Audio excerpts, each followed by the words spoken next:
Vamos orar mais uma vez pedindo a direção de Deus para o nosso tempo de estudo? Pai, os nossos sentidos estão todos dispostos na Tua direção neste momento, porque nós queremos ouvir a Tua voz, queremos perceber o que o Senhor tem a nos dizer. Se algo que for dito aqui nesta noite não partir do Teu coração, que caia por terra e no mar do esquecimento.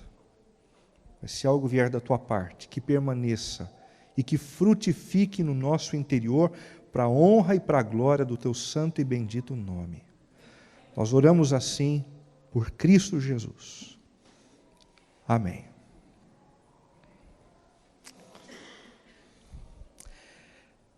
Maria Eduarda é uma estudante de medicina. Sempre estudou demais e por isso sempre gostou de extravasar, saindo para dançar. Certo final de semana, curtindo no meio da pista, conheceu o Jonathan, um jornalista recém-formado na universidade, que lhe ofereceu uma bebida. Depois de alguns minutos, ele disse: "Na minha casa ou na sua?" Sem hesitar, ela respondeu: "Pode ser na sua." Os dois foram para lá, tiveram uma boa noite de sexo e nunca mais se viram. Douglas, 32 anos, nunca foi muito bom com as pessoas. Solitário, sempre driblou a solidão navegando pela internet. Certa noite, cadastrou-se num site de relacionamento e quase que imediatamente foi contatado por Júlia. Eles conversaram durante horas. Dias depois, tinham a sensação de terem sido feitos um para o outro. Uma paixão avassaladora tomou conta deles, então decidiram se encontrar pessoalmente. Em 2 semanas, Douglas disse: "Venha morar comigo." E ela, mais do que depressa, disse: "Claro, por que não?" Vanessa estava casado com Leonardo há 9 anos. Eles tinham 2 filhos lindíssimos, Cléo e Lucas. Aparentemente era uma família perfeita, mas Vanessa começou a perceber uma ponta de tédio tomando conta de seu interior. Indisposta a tratar esse sentimento, foi gradativamente sendo engolida por ele. Certo dia procurou o marido e disse: "Não dá mais. Eu estou indo embora. Eu tenho o direito de ser feliz." Deixando o marido e os filhos, ela se sentiu muito mais aliviada para poder recomeçar. José e sua família frequentavam uma igreja no bairro de sua casa. Eles sempre demonstraram muita alegria em pertencerem àquele grupo. Certo dia se decepcionaram muito com o seu pastor, pois ele não apareceu no dia do aniversário da sua filha mais nova. Sem tratar o assunto, decidiram procurar uma nova igreja. De uma hora para outra, sem aviso prévio, abandonaram os amigos, as responsabilidades assumidas e se engajaram numa nova comunidade onde esperaram não se decepcionar novamente. As 4 histórias que eu acabei de contar para vocês são histórias fictícias. São histórias fictícias, mas não absurdas, porque elas acontecem o tempo todo, no mundo contemporâneo, ao nosso redor, demonstrando que um novo padrão de relacionamentos tem surgido por aí.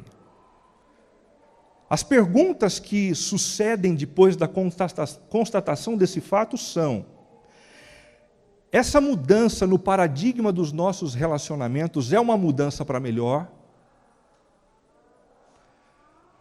Em segundo lugar, essa mudança no paradigma dos nossos relacionamentos determinará uma família mais forte e mais consolidada?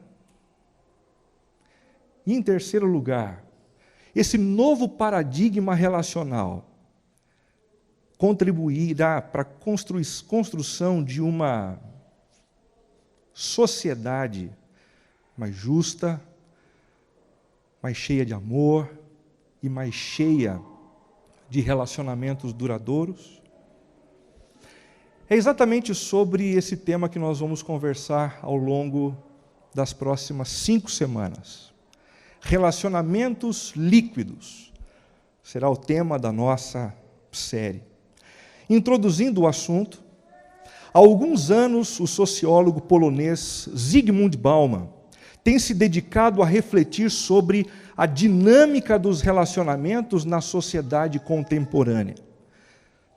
Talvez o interesse de Zygmunt Bauman pelos relacionamentos tenha se dado pelo fato de que ele passou um bom tempo da sua vida dentro de um campo de concentração, observando os absurdos das relações estabelecidas entre os opressores e os oprimidos naquele lugar horrível.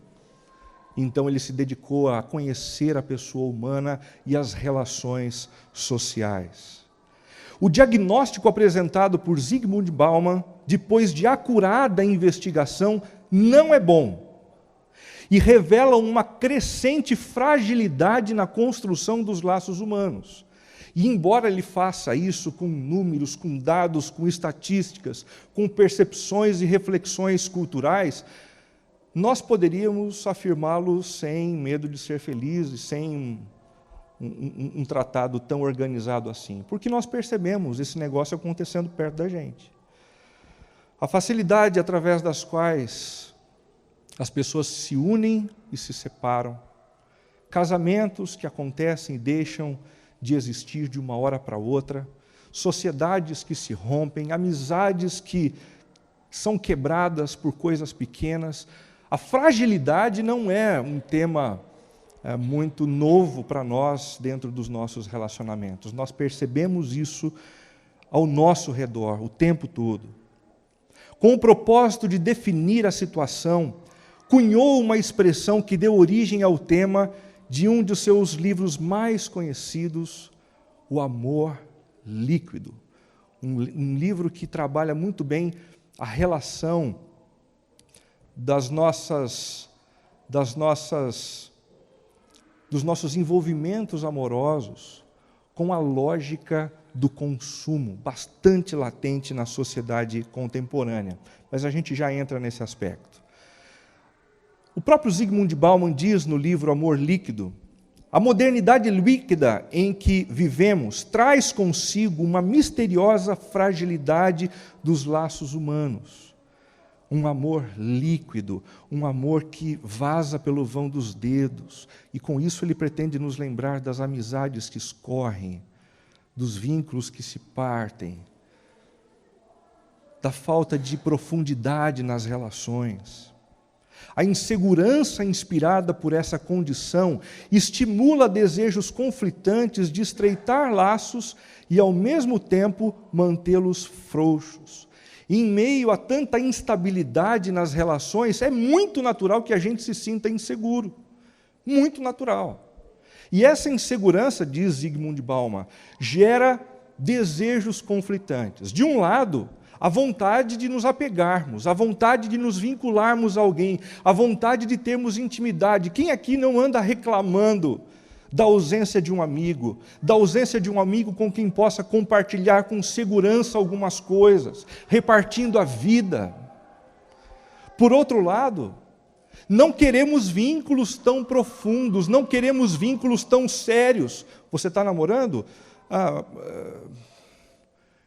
Eu tenho um laço, eu tenho um envolvimento, mas namoro é uma palavra muito forte. Vocês são casados? Nós estamos morando juntos, mas casados é uma palavra muito forte, dura demais. É algo que Zygmunt Bauman destaca como fruto da sociedade de consumo.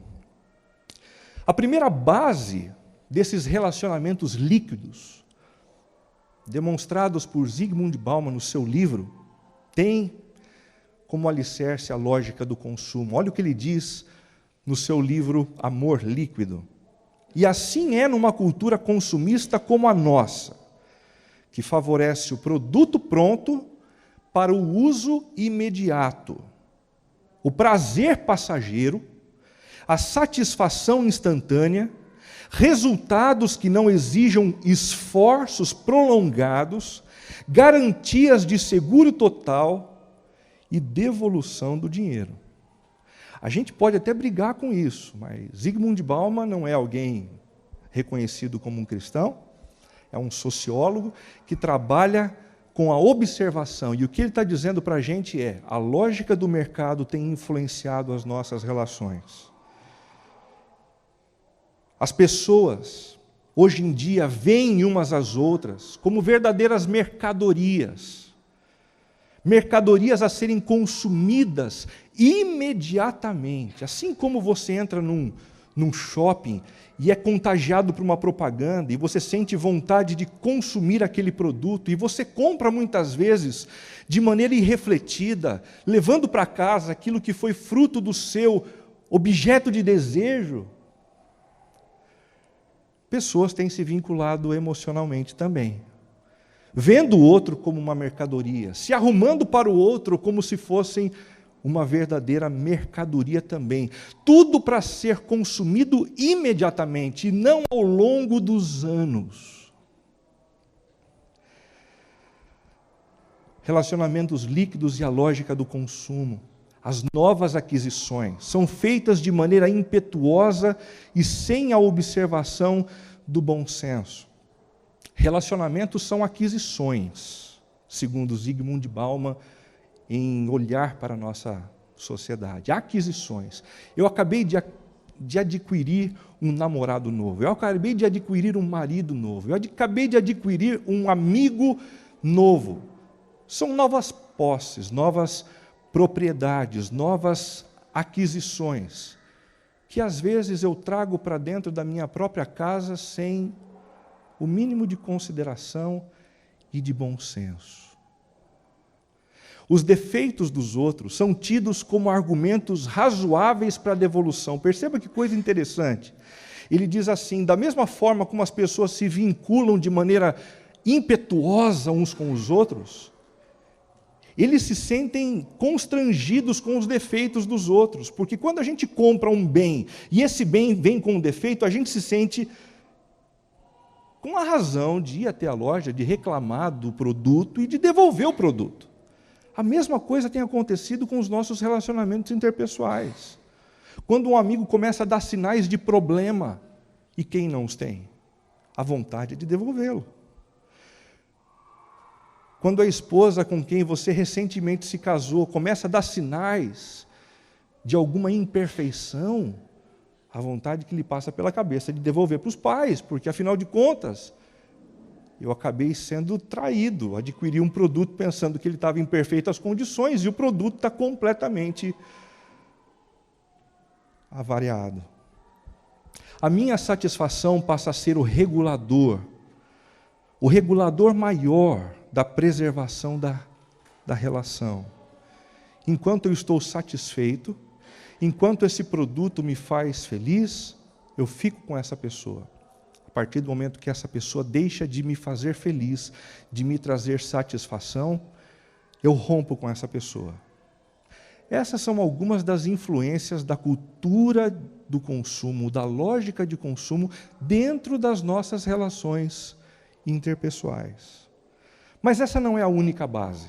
Existe uma outra base, que é a lógica da virtualidade. Zygmunt Bauman diz assim: olha, essa história das relações na internet tem influenciado muito mais os nossos relacionamentos e o nosso amor do que a gente possa imaginar.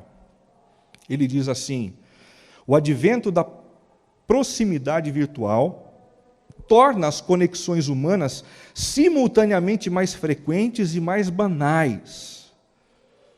É mais frequente? É mais frequente. Você tem mais contato? Tem mais contato, mas é mais banal, é mais superficial. As conexões tendem a ser demasiadamente breves e banais para poderem condensar-se em laços, Em primeiro lugar, a figura do amigo tem sido banalizada pelo novo conceito de amigo nas redes sociais. Antigamente, amigo era aquele sujeito que você conhecia, que você passava a admirar, que gradativamente você ganhava confiança e passava a confiar. E depois de um bom tempo, o prazer nessa relação vinha quando um cuidava do outro, quando o outro cuidava do um.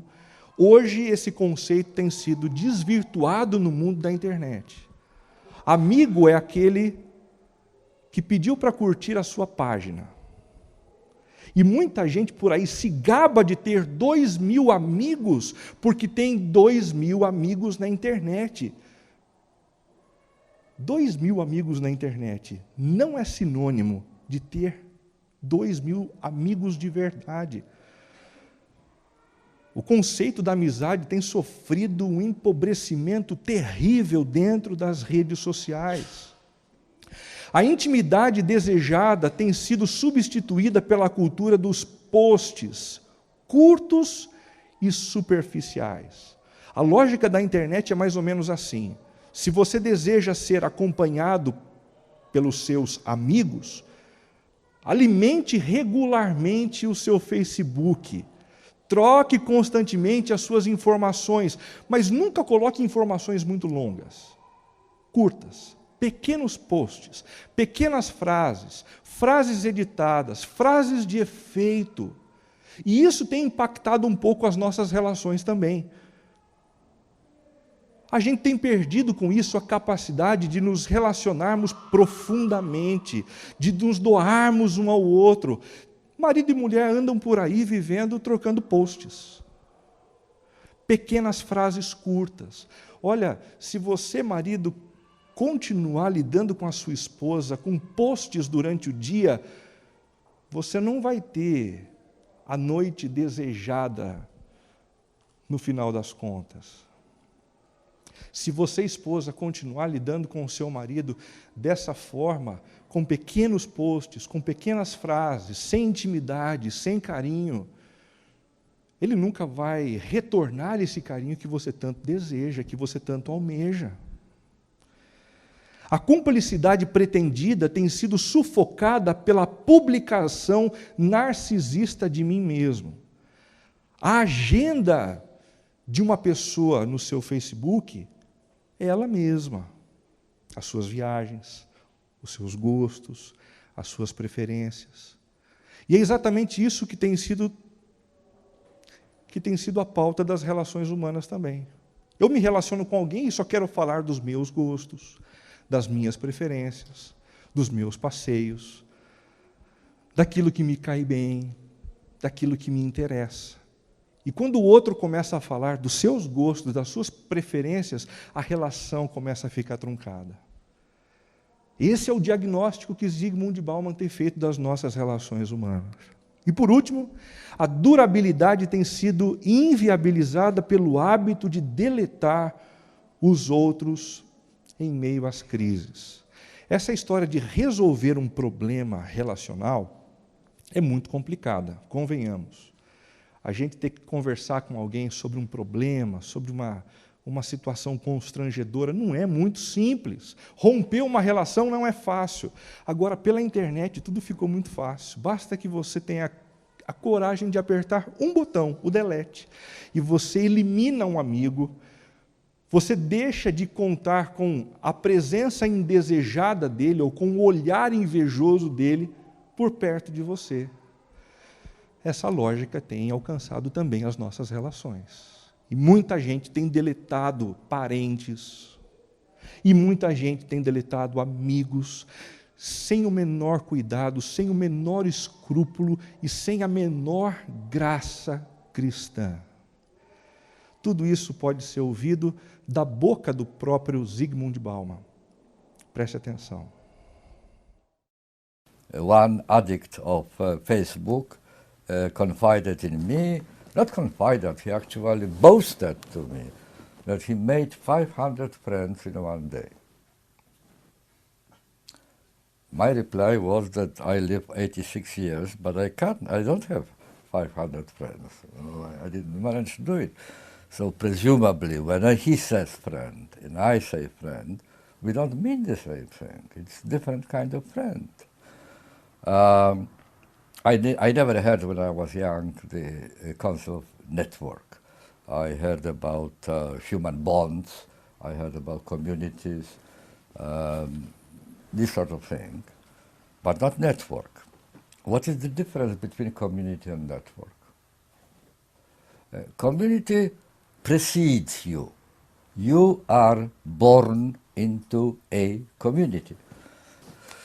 On the other hand, we have network. What is network? Unlike community, network is made and maintained, kept alive by two different activities. One is connecting and the other is disconnecting.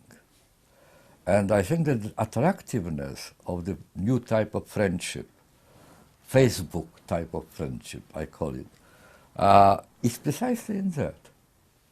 That is so easy to disconnect. It is easy to connect, to make friends, but the greatest attraction is the facility of disconnecting. Just imagine if you have not online friendship, not online connection, not online sharing, but offline connection, real connection, face to face, body to body, eye to eye.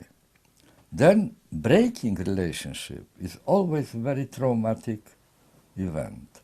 You have to find excuses, you have to explain, you have to lie very often, and even then you don't feel safe because the partner would say, well, you have no right, you are swine, you are pig, you are whatever, awful man, and so on. It's difficult, but on the internet it's so easy, you just press delete and that's it. Instead of 500 friends, you have 499, but it is only a temporary irritant because tomorrow you will have another 500. That undermines human bonds. Nas próximas semanas nós vamos conversar sobre inúmeras implicações desses relacionamentos líquidos, implicações nos mais variados ambientes. Hoje, em especial, eu quero conversar sobre os efeitos desses relacionamentos líquidos na construção da nossa espiritualidade. Porque seria muita ingenuidade da nossa parte dizer que esse novo padrão de relacionamento líquido, frágil, descartável, não tem suas implicações na nossa relação com Deus. Tem sim. Muita gente tem administrado relacionamentos frágeis com o Senhor. E eu acredito que quando esses relacionamentos frágeis se consolidam, as demais relações acabam sofrendo ainda mais. Existe uma história bíblica que nos conta a respeito dessa fragilidade de laços e de aliança com o Senhor, que se encontra em Êxodo, capítulo 32. O texto diz assim: o povo, ao ver que Moisés demorava a descer do monte, juntou-se ao redor de Arão e lhe disse: venha, faça para nós deuses que nos conduzam, pois a esse Moisés, o homem que nos tirou do Egito, não sabemos o que lhe aconteceu. Respondeu-lhes Arão: tirem os brincos de ouro de suas mulheres, de seus filhos e de suas filhas, e tragam-nos a mim. Todos tiraram os seus brincos de ouro e os levaram a Arão. Ele os recebeu e os fundiu, transformando tudo num ídolo, que modelou com uma ferramenta própria, dando-lhe a forma de um bezerro. Então disseram: eis aí os seus deuses, ó Israel, que tiraram vocês do Egito. Vendo isso, Arão edificou um altar diante do bezerro e anunciou: amanhã haverá uma festa dedicada ao Senhor. Na manhã seguinte ofereceram holocaustos e sacrifícios de comunhão. O povo se assentou para comer e beber e levantou-se para se entregar à farra. Então o Senhor disse a Moisés: desça, porque o seu povo, que você tirou do Egito, corrompeu-se. Muito depressa se desviaram daquilo que lhes ordenei e fizeram um ídolo em forma de bezerro. Curvaram-se diante dele, ofereceram-lhe serviços, sacrifícios e disseram: Eis aí, ó Israel, os seus deuses que tiraram vocês do Egito. Disse o Senhor a Moisés: Tenho visto que este povo é um povo obstinado. Deixe-me agora, para que a minha ira se acenda contra eles e eu os destrua. Depois farei de você uma grande nação. Moisés, porém, suplicou ao Senhor, o seu Deus, clamando: Ó Senhor, por que se acenderia a tua ira contra o teu povo, que tiraste do Egito com grande poder e forte mão? Porque diriam os egípcios: foi com intenção maligna que ele os libertou para matá-los nos montes e bani-los da face da terra? Arrepende-te do teu fogo, do fogo da tua ira. Tem piedade e não tragas este mal sobre o teu povo. Lembra-te dos teus servos, Abrão, Isaque e Israel, aos quais juraste por ti mesmo. Farei que os seus descendentes sejam numerosos como as estrelas do céu, e lhe darei toda esta terra que lhes prometi, que será a sua herança para sempre. E sucedeu que o Senhor arrependeu-se do mal que ameaçara trazer sobre o povo. Esse texto tem muito a nos ensinar a respeito de um relacionamento administrado na relação com Deus, líquido, sem laços duradouros, fortes, mas sendo algo frágil, descartável. Em primeiro lugar, um relacionamento líquido com Deus evidencia-se em meio às diversas incompreensões e desapontamentos. É um pouco difícil de você discernir quando um relacionamento é profundo e quando um relacionamento é descartável com Deus. Isso só fica evidente no meio do calor, no meio do fogo, no meio das pressões, no meio das batalhas, do sofrimento, disso que eu chamo aqui de incompreensões e desapontamentos. É o que a gente encontra no versículo 1. O povo, ao ver que Moisés demorava a descer do monte, acabou pedindo para Arão construir um outro Deus. Essa história da demora de Moisés em cima do monte acabou denunciando algo muito perigoso. Com o passar do tempo, o povo de Israel acabou confundindo a presença do líder, Moisés, com a presença do próprio Deus. E isso é um grande perigo. Os nossos líderes espirituais não podem ser confundidos com a divindade, não podem ser confundidos com o próprio Deus. Na ausência deles, Deus continua sendo Deus. Na ausência deles, Deus continua derramando a sua bênção, cuidando da nossa vida e nos orientando. Mas o que aconteceu aqui é que com a ausência, com a distância de Moisés, o povo disse: Deus se esqueceu de nós. A demora de Moisés é a demora do Senhor. Você já se sentiu constrangido com a demora de Deus em responder alguns dos seus questionamentos? Você já se sentiu tentado a abrir mão da sua relação com Deus, porque Deus tem demorado demais para oferecer para você aquilo que você tanto deseja? Em meio a essas incompreensões e desapontamentos, os relacionamentos líquidos com Deus vêm à tona. Existem outras incompreensões e desapontamentos que revelam o mesmo.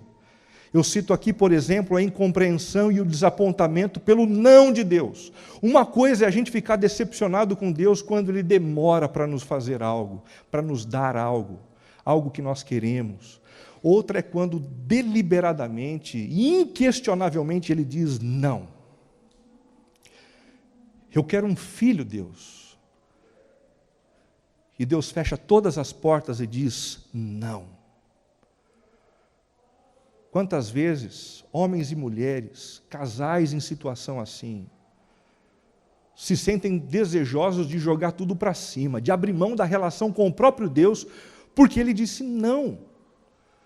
Às vezes Deus diz não também para uma oportunidade de trabalho, ou para o desejo de ir para uma outra relação profissional. E quando isso acontece, o desapontamento é tão grande, a incompreensão é tão grande, gerando inúmeras perguntas na nossa mente, que o nosso desejo é se afastar de Deus, de colocarmos Deus de escanteio, porque, na verdade, o que importava não era Deus, eram as nossas questões, era a nossa agenda, eram os produtos que nós queríamos adquirir mediante o poder dele. Em segundo lugar, a incompreensão e o desapontamento pelo nosso sofrimento. Quantas vezes você já não deve ter se percebido orando, dizendo assim: Deus, é injusto, o que eu estou sofrendo é injusto, eu não consigo perceber lógica nesse negócio. Por que tem tanta gente ao meu redor que não sofre na mesma intensidade, nas mesmas áreas, e comigo é sempre assim? É a mesma dor, o mesmo sofrimento e um castigo que parece não terminar. E então começa a emergir no coração o desejo de abandonar o Senhor, de deixar a oração em canto, de diminuir a regularidade em encontros como esse. Em terceiro lugar, a incompreensão e o desapontamento pela prosperidade do outro. Tão duro quanto não ter aquilo que nós queremos e pedimos para Deus, é ver Deus dando o que nós queríamos para as pessoas que estão ao nosso redor. Um filho, uma promoção, uma prosperidade diferente, saúde, oportunidades de aperfeiçoamento, de crescimento na carreira. Como é duro! E em situações assim, muita gente tem dito: quer saber de uma coisa? Vou abrir mão da minha espiritualidade, vou abrir mão do meu relacionamento com Deus, ou pelo menos vou me afastar, vou dar um tempo. Senhor, eu preciso de um tempo. Entendeu? Eu preciso de um tempo. Um tempo para esfriar a cabeça. Não consigo entender como é que o Senhor permite essa situação e me coloca num plano tão complicado e constrangedor. Um relacionamento líquido com Deus, segundo Êxodo capítulo 32, também é algo que serve de inspiração para a adoração de outros deuses. Perceba o versículo 1. O povo juntou-se ao redor de Arão e lhe disse: venha, faça para nós deuses que nos conduzam. Essa história de que eu estou num relacionamento frágil com Deus, sim, é um momento complicado. Não é o melhor momento da minha relação com o Senhor, não. Mas eu estou neutro. Também não fui para um outro lado. Também não estou adorando um outro Deus. É uma grande bobagem.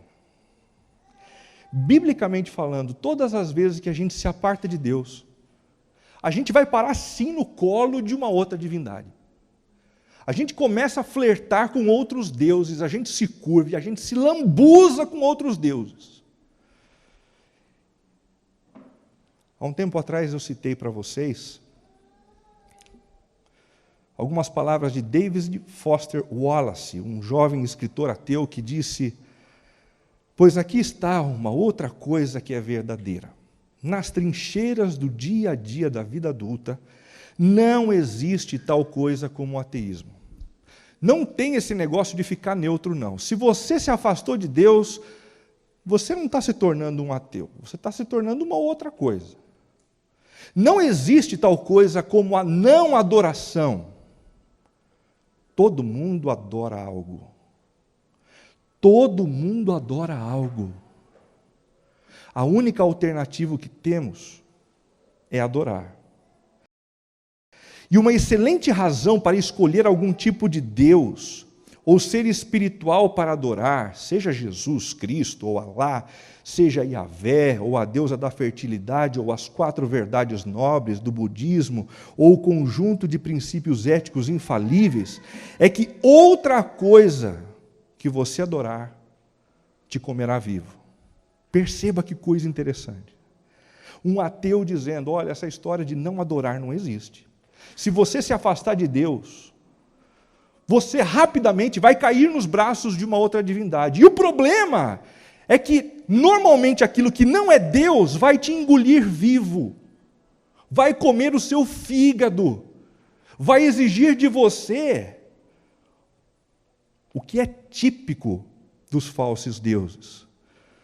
Se você adora dinheiro ou coisas materiais, se estas coisas estão onde você encontra o verdadeiro sentido para a vida, então você nunca terá o suficiente. É a verdade. Adore o seu próprio corpo e beleza. Adore o seu próprio corpo e beleza, seu poder de sedução, e você sempre se sentirá feio. E quando o tempo e a idade começarem a aparecer, você experimentará a morte milhares de vezes antes que você seja finalmente enterrado. Esse não é o dilema da nossa cultura? Quanto mais algumas pessoas brigam para serem bonitas, belas, estarem em forma, quando olham para uma revista, entram em crise. Mesmo sabendo que as mulheres e os homens dentro das revistas não sejam homens e mulheres reais, mas gente manipulada por computador. Mas você abre a revista, você assiste a TV e você morre um pouco a cada dia. De certa forma, todos nós já sabemos disso tudo. Já foi codificado em mitos, provérbios, clichês, comentários, ditados, parábolas, o esqueleto de toda a grande história. O segredo é manter diariamente a verdade evidente na sua consciência. Você precisa se lembrar. Ou você está com Deus, com o Deus criador dos céus e da terra, ou você está com outro Deus. Seja ele qual for. Você não pode estar neutro, ninguém pode estar neutro. Adore o poder. Você se sentirá fraco e temeroso e precisará de mais poder sobre os outros para manter o medo à distância. Adore o seu intelecto. Sendo visto como inteligente, você terminará se sentindo estúpido, impostor, sempre próximo de ser descoberto. Você sempre vai adorar alguma coisa. A questão é que o Deus verdadeiro, quando adorado, Ele cuida de você, zela da sua vida. Os outros deuses te engolem vivo. Em terceiro lugar, o texto de Êxodo, capítulo 32, nos ensina que um relacionamento líquido com Deus tende a transformar as bênçãos dele em objetos de adoração e de culto. Percebam comigo. Respondeu-lhes Arão, versículo 2, tirem os brincos de ouro de suas mulheres, de seus filhos e de suas filhas, e tragam-nos a mim. Ele os recebeu e os fundiu, transformando tudo num ídolo que modelou com uma ferramenta própria, dando-lhe a forma de um bezerro. O ponto interessante desse texto está no fato de que esse ouro que foi retirado das mulheres, de algumas crianças, era o ouro que foi dado por Deus anos atrás, quando eles estavam saindo da terra do Egito. Deus disse ao faraó, não apenas para libertar o povo, mas para dar ao povo ouro, as riquezas do Egito. E eles partiram com aquilo tudo. Agora, as bênçãos recebidas por Deus estavam sendo transformadas na matéria-prima da construção de um outro ídolo, de um outro Deus, de uma outra divindade. E não é exatamente isso que a gente tende a fazer com as bênçãos que nos são dadas por Deus? Às vezes a gente pega exatamente o ponto mais alto das bênçãos de Deus sobre a nossa vida e transforma em divindade, em objeto de culto, e a gente passa a se prostrar diante dessas coisas. Deixa eu dar exemplo de algumas dessas bênçãos. A beleza física que alguns de nós recebemos é uma dádiva de Deus. E quando a gente olha uma pessoa bonita, Dá vontade de glorificar a Deus dizendo, olha só que coisa bonita, que mulher bonita, que homem bonito, que criança bonita. É bênção de Deus. O cuidado e a manutenção da beleza dados por Deus é justa, é justa. É admirável, mas há uma linha tênue que separa esse cuidado da beleza que foi dada por Deus da adoração da nossa própria imagem. Há uma linha muito tênue. E esse negócio é difícil de perceber, porque a Bíblia afirma que o nosso coração é enganoso. E às vezes a gente acha que a gente está numa plataforma e a gente está noutra. A gente pensa que a gente está seguro, mas a gente está caindo no meio do abismo. Que tal você perguntar às pessoas que estão ao seu redor, as pessoas a quem você confia e ama, ei, você que me conhece, você acha que eu tenho passado dos limites? Eu tenho cuidado de mim, da minha beleza e da minha saúde, ou eu tenho idolatrado a minha própria imagem? Para que você possa perceber com clareza o que anda acontecendo. Um outro exemplo é a nossa profissão. Profissão que foi dada pelo Senhor. Aqui nós temos profissionais excelentes, fazendo trabalhos excelentes no mundo empresarial, bancário, na universidade, na justiça. A questão é, nós temos feito uso desse trabalho para glorificar a Deus, ou temos feito da nossa profissão e dos nossos títulos o objeto do nosso culto, da nossa devoção, da nossa entrega. Quanta gente não tem arruinado a própria vida fazendo da sua profissão um verdadeiro altar. Um último exemplo, e não menos complicado, os nossos filhos. Muitos de nós passamos anos orando, Deus me dá um filho, Deus me dá uma menina. E quando os pimpolhos chegam, o que a gente faz? A gente transforma as nossas crianças em verdadeiros totens, em verdadeiros deuses mirins, que determinam a nossa agenda, que determinam os nossos rumos, que determinam a própria espiritualidade ou não da casa. Que tal você se aproximar de alguém que você ama e que tem o seu respeito para perguntar, você me conhece? Você conhece a educação que eu tenho dado para os meus filhos? Você acredita que eu tenho passado dos limites? Ou você acha que eu estou num bom termo? O nosso coração é enganoso. Não se iluda. Converse com gente que você ama e faça essa pergunta. Do contrário, estaremos fazendo o mesmo que o povo de Israel, transformando as bênçãos de Deus em objeto do nosso culto. Em quarto e último lugar, um relacionamento líquido com Deus pode ser conveniente, pois favorece um estilo de vida libertino e imoral. Me relacionar com um Deus soberano, criador dos céus e da terra, e que tem leis claras estabelecidas pelo seu próprio governo, é muito mais complicado do que me relacionar com um Deus criado por mim, pela minha inteligência, pela minha vontade, pela minha própria percepção, pela minha intuição. Porque esses deuses criados por mim trabalham com as minhas lógicas, trabalham com as minhas leis, trabalham com as minhas preferências, com os meus gostos. Quando o povo de Israel se sentiu distante do Senhor, imediatamente eles se curvaram diante de um bezerro de ouro. E na celebração desse bezerro de ouro, o povo se assentou para comer e beber e levantou-se para entregar-se à farra. Para entregar-se à farra. Para viver completamente tomado pela imoralidade. A construção de uma espiritualidade cristã orientada pela Bíblia é um desafio peculiar, pois ao mesmo tempo que revela um Deus amoroso, nos lembra que esse Deus quer ser reconhecido por nós como Senhor, ok? A espiritualidade cristã não tem espaço para alguém que deseja fazer de Jesus um amiguinho virtual,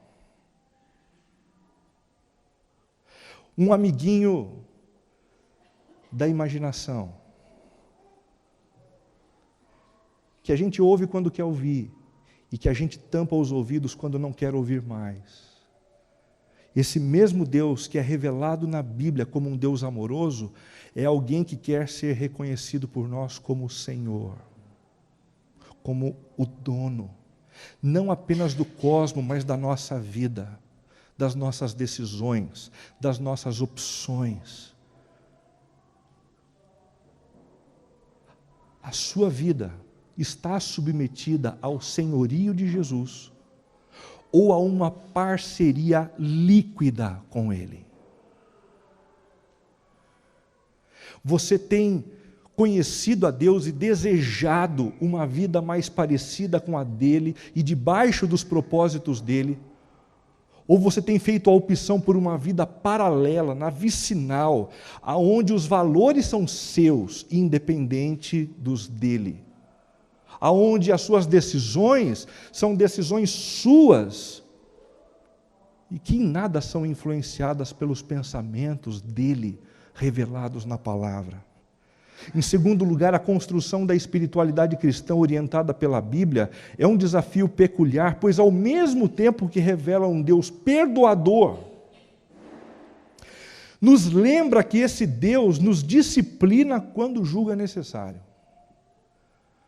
E essa história da disciplina foi exatamente o que aconteceu no texto de Êxodo 32. Deus se sentiu completamente tomado por ira. Uma ira santa, uma ira divina de um Deus que é justo e que vê a injustiça sendo estabelecida na terra. E ele sentiu o desejo de acabar com tudo, de pôr um fim no povo que ele mesmo havia escolhido para si. E então Moisés entra na relação com Deus e diz: Senhor, não faça isso. O Senhor precisa se lembrar da aliança que o Senhor fez com esse povo. A aliança que foi estabelecida com Abraão, com Isaac, com Jacó. Mantenha esse relacionamento baseado no compromisso que o Senhor assumiu. Não faça do relacionamento com o seu povo um relacionamento líquido. E o texto bíblico diz que Deus se arrependeu do mal que faria ao seu povo. E entenda como quiser. Mas ele disse: não vou destruir.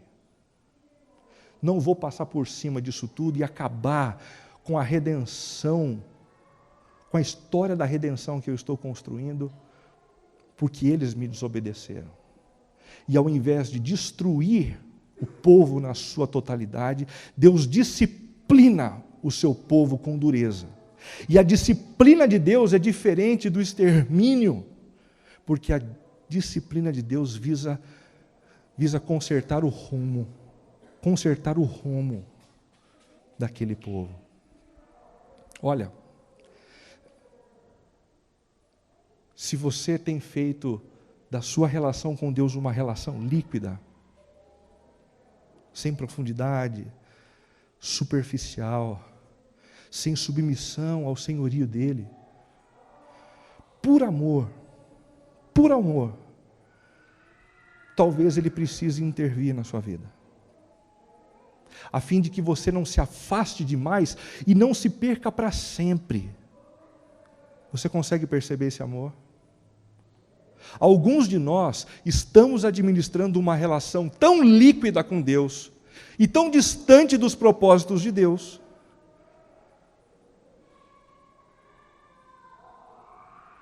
que com o propósito de não nos ver perdidos para sempre, Deus às vezes se sente na obrigação de Pai de nos disciplinar e nos trazer para perto. Mas, Renato, tem um caminho mais simples do que uma disciplina de Deus? Sim. O arrependimento e a obediência. O arrependimento e a obediência. O arrependimento e a obediência. Porque o que Ele deseja não é vingança, o que Ele deseja é restaurar a nossa relação e a nossa intimidade. Com o propósito de edificar um relacionamento sólido com Deus. Rejeite a tentação de relacionar-se com Ele a partir de uma agenda individualista e autocentrada. Pessoas que têm um relacionamento líquido com Deus só têm uma agenda nessa relação. As minhas coisas. Deus, eu preciso que o Senhor ajude o meu casamento. Deus, eu preciso que o Senhor ajude as minhas finanças. Deus, eu preciso que o Senhor ajude o que é para o jantar hoje. Deus, eu não sei o que é para o jantar hoje. Me ajuda a resolver o que eu vou fazer no jantar hoje. Tudo o que eu converso com Deus diz respeito à minha agenda pessoal. Olha, isso é sintoma de uma relação líquida. Eu não estou querendo dizer que a nossa agenda não é importante para Deus definitivamente, mas além da nossa agenda existe uma outra, e uma outra muito mais importante, porque a agenda de Deus é a agenda de Deus.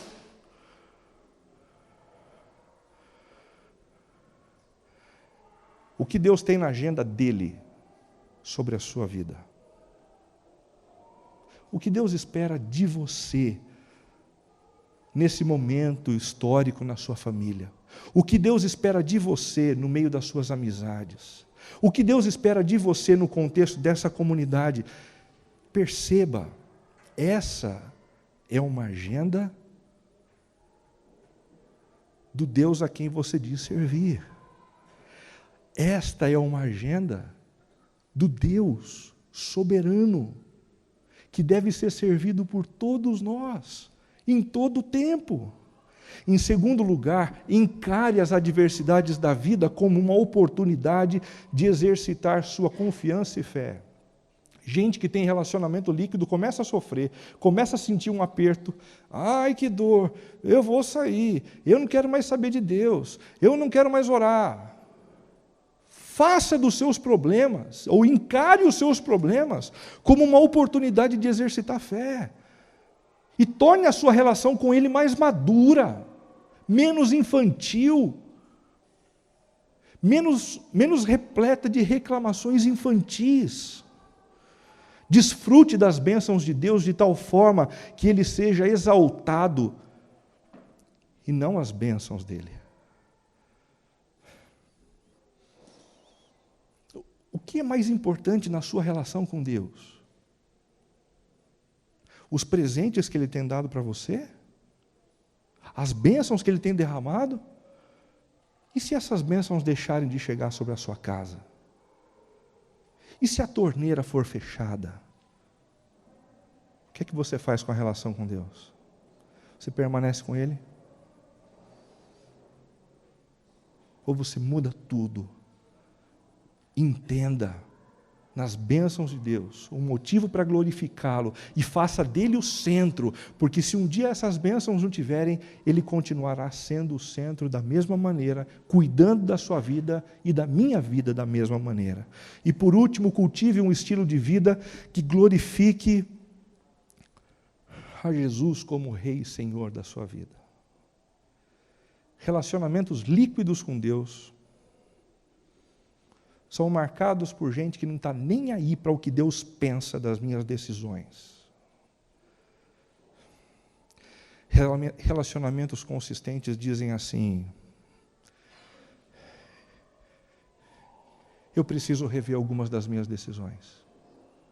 Eu preciso rever algumas das minhas posições. Porque o meu maior objetivo, antes do meu prazer pessoal, é a glória do Deus que me salvou quando eu tinha tudo para estar morto, que morreu numa cruz por mim, para me ter como filho e iniciar um processo de transformação na minha vida. Rejeite a tentação de se relacionar com Ele a partir de uma agenda individualista e autocentrada.